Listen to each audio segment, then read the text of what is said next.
Malam yang sama, sepulang dari kamar Lia, Rauda mengirimkan pesan kepada Alif. Abi baru saja pulang, Liv.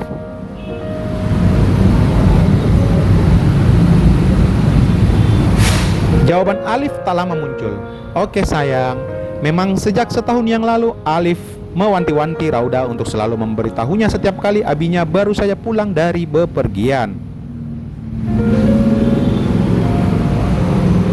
Semula Rauda tidak menanyakan apapun tentang alasannya, tapi kemudian suatu kali ia menanyakannya juga karena penasaran tentu saja. Dan jawaban Alif tidak sepenuhnya dia mengerti. Ya cuman pengen tahu sih antara Umi sama Abi baik-baik saja atau tidak. Rauda pernah mencoba mengabaikan jawaban itu, tapi semakin lama dia mencoba mengabaikannya, semakin tertarik dia untuk mencari tahu apa sih yang sebenarnya terjadi.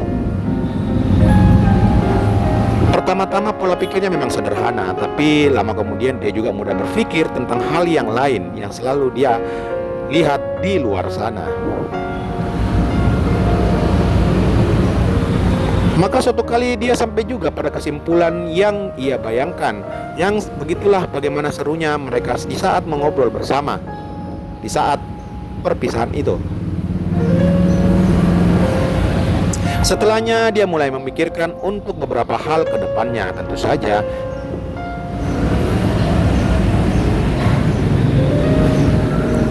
selain susah karena tak ada cukup waktu, faktor yang lain juga jelas sangat tinggi. Kemudian dia terpikir untuk melakukan hal yang lain, ya, dari rumah sebelah, alias dari atas plafon. Di pojok lantai 2 ada pintu kecil ke atas. Pintu itu biasa digunakan oleh tukang jika ada masalah dengan bagian plafon atau atap.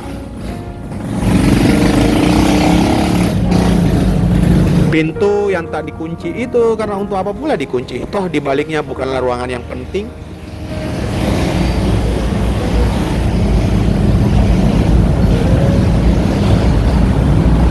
Dengan kepala yang telah membludak, dia kemudian memutuskan untuk pergi ke tempat itu.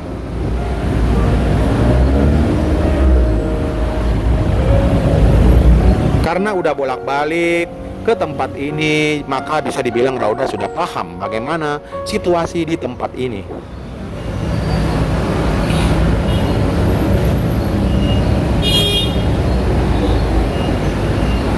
Dia beruntung karena dulu saat pertama kali untuk menuju ke tempat ini, dia mendapatkan sesuatu yang sangat berharga, dan itu membuatnya semakin senang dan lebih jelas.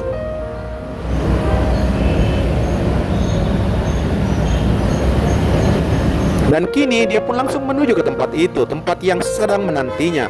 Rauda lalu berlutut dan mencari tahu apa yang sebenarnya terjadi.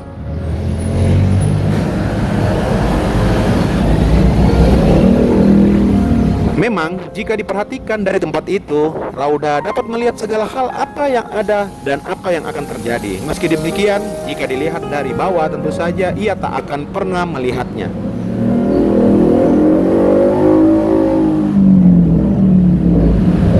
Lagi pula ya Aminah memiliki pikiran yang lain dari Rauda, tentu saja seperti itu. Jadi apa yang dilihat Rauda berada pada part 4 ya, silahkan baca kembali part tersebut.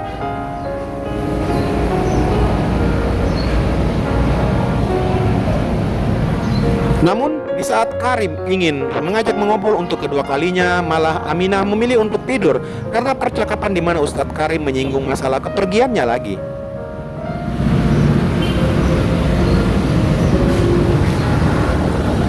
Hatinya tentu saja kesal sebenarnya karena ia belum sempat menyelesaikan obrolannya tadi. Di atas sana Rauda menghela nafas.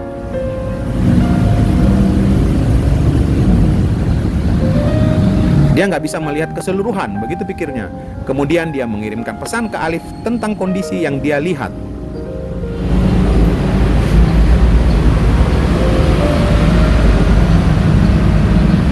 Alif pun membalasnya dengan memberikan rincian rencana baru untuk mendukung apa yang telah ia rencanakan selama ini.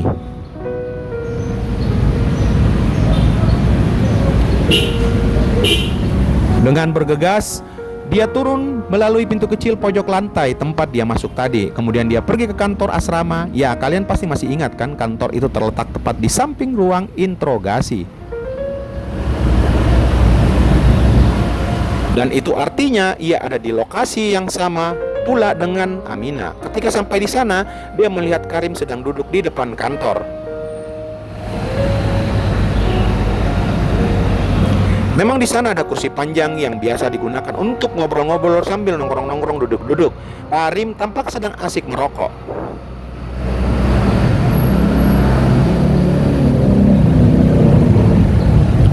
Dalam kehidupan sehari-hari sebagaimana ia sebetulnya bukanlah seorang perokok.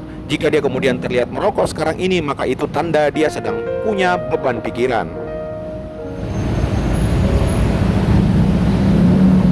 Sebab di saat-saat seperti itulah dia biasanya merokok.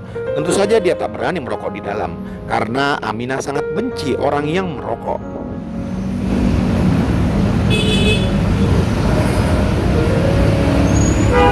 Rauda yang melihatnya lantas menegur sambil menganggukkan kepala. Karim membalas mengangguk.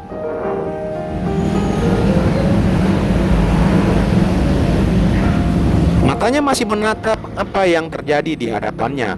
Rauda itu masih berjalan melewatinya. Tumben malam-malam ke kantor.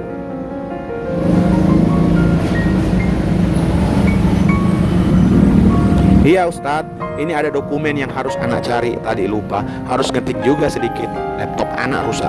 Begitulah Rauda beralasan, tentu saja dia beralasan seperti itu.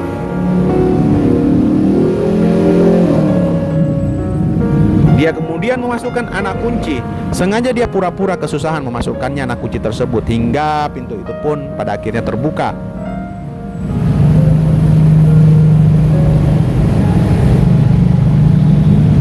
Dan terjadilah percakapan tersebut.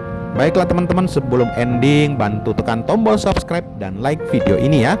Share juga ke teman-teman yang ingin membaca cerita-cerita novel saya yang lebih seru. Setelahnya Karim menghisap rokoknya, sementara Rauda sudah sukses masuk ke dalam ruangan. Ustaz Karim mempertimbangkan apa yang akan terjadi ke depannya. Dia kurang yakin apa rencana ini bisa ia jalankan atau tidak. Loh Gusti, pusing. Begitu batin pria itu.